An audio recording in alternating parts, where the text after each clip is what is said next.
안녕하세요. 보건복지농촌 사랑방입니다. 지난 시간에는 3대 혈관질환의 하나인 고지혈증이 무엇이고 고지혈증 치료제인 스타틴에 관한 논쟁을 다루었습니다. 그리고 고지혈증의 예방 및 관리를 위한 식이요법에 대해 말씀드렸습니다.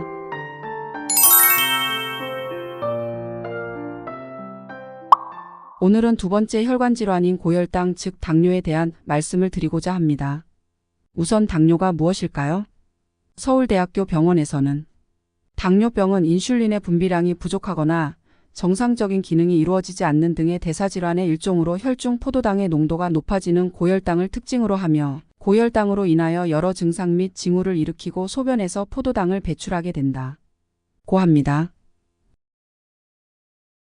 서울대학교 병원의 정의를 세 가지로 나누어 질문을 해보죠. 첫 번째, 인슐린은 무엇이지? 두 번째, 왜 인슐린은 분비량이 부족해지거나 정상 기능을 못하는 거지? 세 번째, 당 수치가 높으면 뭐가 문제인데? 신뢰할 수 있는 답변을 찾아 들어갑니다. 첫 번째, 인슐린은 무엇일까요? 연세의료원에서는 인슐린은 췌장의 베타세포에서 분비되는 호르몬으로 우리 몸속 혈당을 일정하게 조절하는 역할을 한다. 혈당이 높아지면 인슐린이 분비되며 혈액 내 포도당을 세포로 유입시켜 혈당을 낮춘다고 합니다. 쉽게 설명드리면 인슐린은 혈액 내 포도당을 세포로 옮겨주어 혈당량을 적정하게 조절하는 호르몬입니다. 두 번째 질문으로 가서 왜 사람들은 특히 나이가 들면서 인슐린 분비량이 줄어들거나 인슐린이 제 기능을 하지 못하게 되는 걸까요? 대한당뇨병학회에서는 당뇨를 일으키는 요인으로 크게 유전적 요인과 환경적 요인으로 나누어 설명합니다. 우선 유전적 요인은 부모가 모두 당뇨병인 경우 자녀가 당뇨병이 생길 확률은 30%라고 합니다. 환경적 요인으로는 과식, 운동 부족, 비만, 스트레스, 장기간의 약물 복용 등을 주요한 요인으로 들고 있습니다. 유전적 요인이야 이미 중년기에 접어든 우리가 결정할 수 있는 부분이 아니니 더 알아볼 필요는 없을 듯합니다. 환경적 요인을 좀 더 검토해보죠. 대한당뇨병학회는 여러 환경적 요인을 열거하고 있는데 연결성을 가지고 있는 요인들을 묶어보면 탄수화물과 지방 중심의 과식과 운동 부족은 비만을 불러오고 비만은 인슐린 요구량을 늘리고 췌장의 인슐린 분비량을 떨어뜨린다고 합니다. 스트레스와 소염 진통제를 포함한 장기간의 약물 복용은 호르몬의 균형을 저해하여 당대사를 저해하게 된답니다. 인슐린 분비를 감소시키거나 제 기능을 하지 못하도록 하는 다른 여러 원인들이 있을 거라고 생각이 됩니다. 모든 원인들을 알아보고 분석하면 좋겠지만 그것은 전문가의 영역이고 우리가 할 수 있는 일은 핵심적인 원인을 알고 이를 최소화하여 당뇨를 예방하고 관리하는 것이지 않을까요? 그럼 무엇이 핵심일까요? 고탄수화물, 고지방, 과식, 운동 부족, 스트레스, 약물의 과잉 복용일 것입니다. 이제 세 번째 질문으로 넘어가죠. 그럼 당 수치가 높으면 뭐가 문제죠? 서울대학교 병원은 오랜 기간 고혈당 상태가 유지되면 신체에서 여러 합병증이 발생하는데 대표적인 것이 망막병증, 실명할 수 있음, 신기능장애, 신기능 저하로 심할 경우 투석이 필요함, 신경병증, 저림, 통증이고 심혈관계 질환의 위험이 높아지게 된다라고 합니다. 실제로 우리 주변에 실명하시거나 발가락을 잘라내신 분들, 그리고 신장 투석 후 기력이 없어 휠체어의 도움을 받으시는 분들을 접할 수 있는데요. 그 분들이 당뇨 합병증인 경우라면 정말 무서운 병입니다. 세 가지 궁금증을 풀었으니 당뇨가 무엇인지는 알게 된 것 같습니다. 그러면 내가 당뇨인지 아닌지를 어떻게 알 수 있을까요?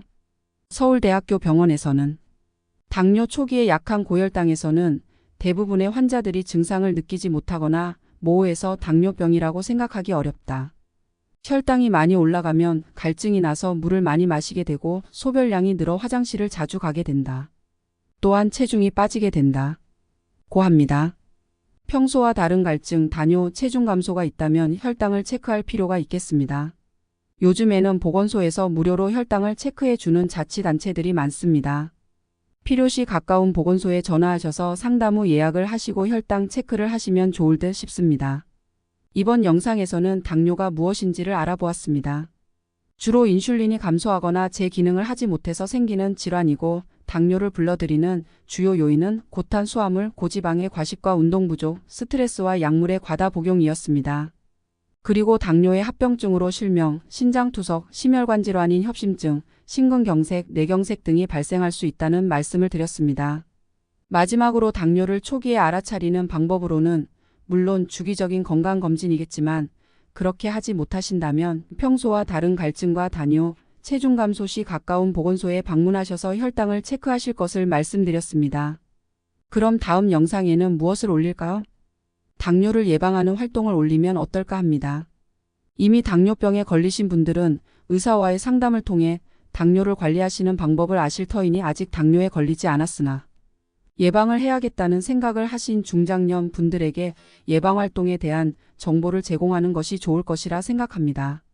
그래서 다음 영상에서는 당뇨를 예방하는 식이요법과 운동요법을 소개해 드리고자 합니다. 잠시 영상을 멈추고 읽어주시기 바랍니다. 본 영상은 여러 기관의 글과 논문을 바탕으로 제작되었지만 새로운 정보에 따라 내용이 변경될 수 있습니다. 개인의 건강 상태, 연령, 가족력 등에 따라 정보 적용이 달라질 수 있으므로 진료를 대신할 수 없습니다. 구체적인 정보는 주치의나 전문가와 상담을 통해 얻으시기 바랍니다. 특히 질환이 있는 분들은 반드시 주치의 지시를 따르는 것이 안전합니다. 본 영상은 참고용입니다. 건강에 대한 최종 결정과 책임은 시청자 본인에게 있습니다. 더 정확한 정보가 필요하다면 전문가 상담을 받으시기 바랍니다.